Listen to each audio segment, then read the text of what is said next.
All right, so I'm going to share with you today how real estate is impacted by a recession. You might see confusing clickbait articles out there. This from the Wall Street Journal talked about why it's a better time to rent than buy right now. While I don't agree with this article, I think it's important to understand that they're using clickbait to get our eyeballs and our attention. And it's not rooted in wisdom and sound advice. Whenever it comes to real estate, just be aware that real estate is a very local thing. And to have a professional advisor that knows your market is absolutely invaluable. So whenever we talk macro level, you also want to complement that with local level knowledge as well. So we're going to talk macro level here the rest of this video.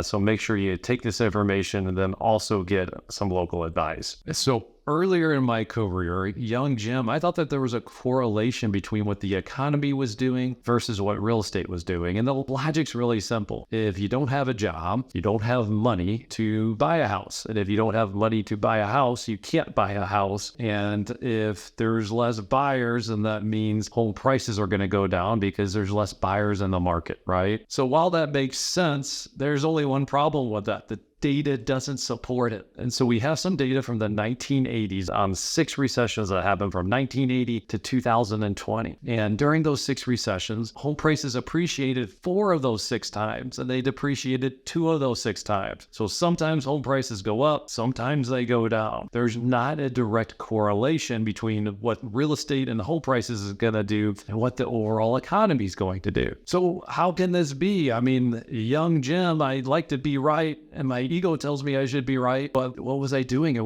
where was I inaccurate? So I was doing the same thing that the Wall Street Journal article was doing. I was making a blanket statement and oversimplifying things. Like on the logic I just used about an unemployed person. Just because someone becomes unemployed, does that mean that they were in the housing market? And if they were in the housing market and they did want to buy a home and they were exiting the market, did they also have a house that they were going to sell? And did they exit the market on that too? So they, instead of selling a house and then buying another one, the unit count just went down, and that property and that move that was going to take place just didn't happen. So again, it's dangerous to make these blanket statements. And while our egos may tell us how we know what's better, it's really good to just root our information based on data and based on research that we can find instead of our own preconceived notions. So the one thing I would tell you, in 2006, when things went down 19.7% to compared to today, we could not be in a more different market. So we still have a lack of inventory. Homes were underbuilt for the last 10 years. Inflation has magnified a home affordability problem. So builders are having a bigger problem building affordable homes for people than they ever have. And people have a record level of equity as well. So it's not the same market.